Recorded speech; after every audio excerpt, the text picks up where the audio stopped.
wabarakatuh. Perkenalkan, nama saya Dwi Maretilah dengan NIM 230304237. Saya merupakan mahasiswa dari Universitas Muhammadiyah Riau Pekanbaru, Fakultas Ekonomi dan Bisnis, Program Studi Manajemen, semester 2, kelas Reka MGT 5. Di sini saya akan menjelaskan beberapa materi dari mata kuliah pengangkat manajemen.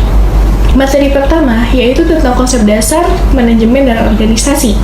Manajemen adalah ilmu dan seni yang mengatur proses kegiatan pemanfaatan sumber daya manusia dan sumber-sumber lainnya secara efektif dan efisien untuk mencapai suatu tujuan tertentu.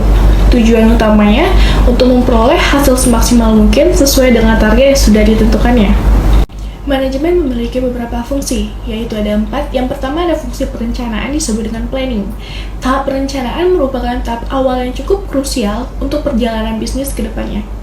Pada tahap ini, kita harus menentukan dan membuat strategi yang tepat untuk mencapai tujuan tersebut.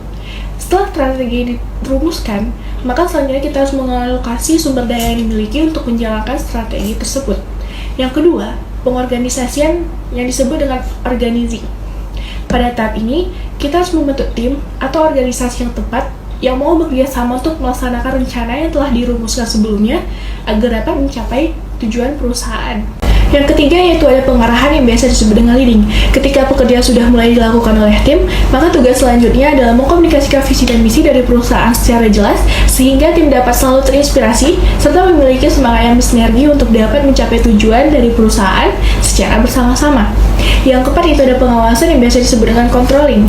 Tahap pengawasan ini adalah tahap di mana kita mulai mengevaluasi bagaimana kinerja kita di dalam mencapai tujuan serta target yang telah ditentukan di awal.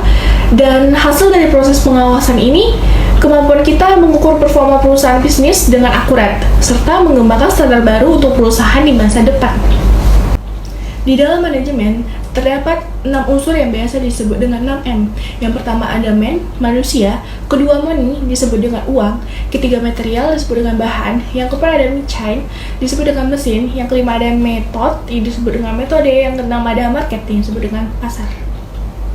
Selanjutnya yaitu ada organisasi, yang dimana organisasi itu merupakan suatu kelompok yang terdiri atas 2 orang atau lebih yang saling bekerja sama untuk mencapai tujuan tertentu secara bersama-sama. Nah, manfaatnya, yang pertama dapat memperluas pergaulan kita, yang kedua meningkatkan wawasan dan pengetahuan, yang ketiga dapat membentuk pola pikir kita menjadi lebih baik, yang keempat menjadi kuat dalam menghadapi tekanan, yang kelima dapat meningkatkan kemampuan kita dalam berkomunikasi, yang keenam dapat melatih leadership kita dalam kepemimpinan, yang ketujuh dapat belajar mengatur waktu, yang kedelapan kita bisa memperluas jaringan dan mengasah kemampuan sosial kita. Di sini saya memiliki beberapa cara agar organisasi dapat mencapai tujuan bersama-sama. Yang pertama, kita harus membangun komunikasi yang baik. Yang kedua, koordinasikan antara anggota dengan tidak saling menggurui. Yang ketiga, kita berkontribusi atau turut andil dalam mengerjakan suatu tugas secara seimbang dan adil. Yang keempat, kita memberi dukungan dan motivasi antara satu dengan yang lain. Yang kelima, berusaha dengan sepenuh hati. Yang keenam, kita saling bersatu padu dengan percaya satu sama lain. Materi yang kedua yaitu tentang manajer di dalam kegiatan manajemen. Manajer adalah individu yang bertanggung jawab secara langsung untuk memastikan kegiatan di dalam organisasi itu dijalankan bersama para anggota dari organisasi. Manajer ini bertugas untuk memimpin, mengarahkan, mengawasi staf, dan memastikan bahwa keseluruhan tujuan yang telah ditetapkan itu dapat diwujudkan. Nah, menjadi seorang manajer tentu harus memiliki sebuah keahlian. Yang pertama, keahlian berkomunikasi dan berinteraksi dengan masyarakat. Yang kedua, keahlian dalam pengambilan keputusan. Yang ketiga, keahlian dalam mengelola waktu. Dan yang keempat, ada keahlian dalam konseptual. Selanjutnya yaitu ada materi ketiga, yaitu tentang tanggung jawab sosial dan etika manajemen.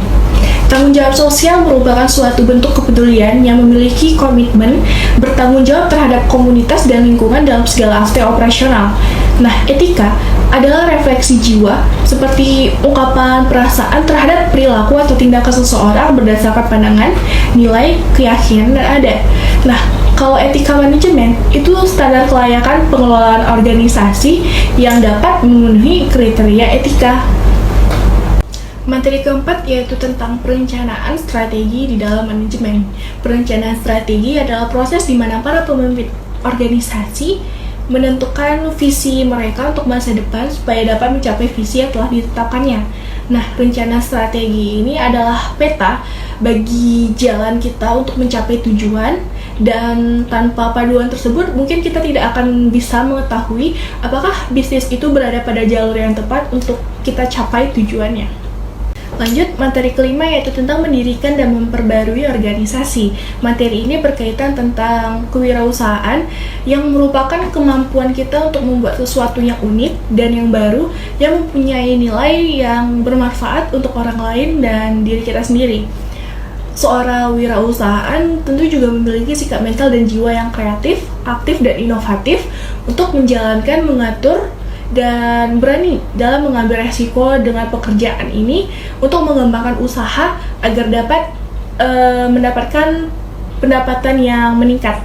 Nah, manfaatnya tentu dapat mempertumbuhkan ekonomi, produktivitas, teknologi, produk, dan jasa, serta berpengaruh terhadap perubahan pasar. Dan materi yang terakhir yaitu materi ke-6 tentang manajemen sumber daya manusia, yang dimana manajemen sumber daya manusia ini adalah rangkaian aktivitas organisasi yang diarahkan untuk menarik, mengembangkan, dan mempertahankan tenaga kerja yang efektif. Tugasnya yaitu untuk mengelola manusia seefektif mungkin agar diperoleh suatu satuan sumber daya manusia yang saling memberikan manfaat.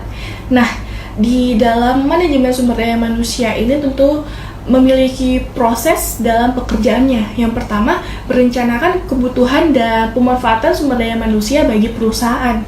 Yang kedua, kita mencari dan mendapatkan sumber daya manusia ini termasuk di dalamnya itu merekrutmen dan seleksi penempatan serta kontrak tenaga kerja.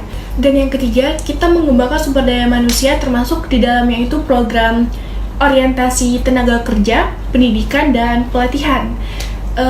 Yang keempat, kita memelihara sumber daya manusia termasuk di dalamnya itu pemberian insentif, jaminan kesehatan, dan keselamatan tenaga kerja, dan diberinya penghargaan lain sebagainya.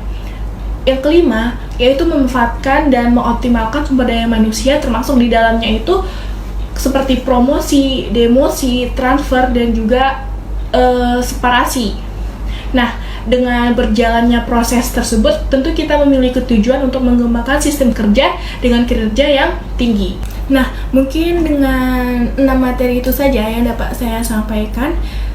Mohon maaf apabila banyak kesalahan dan kekurangan. Saya akhiri dengan wassalamualaikum warahmatullahi wabarakatuh.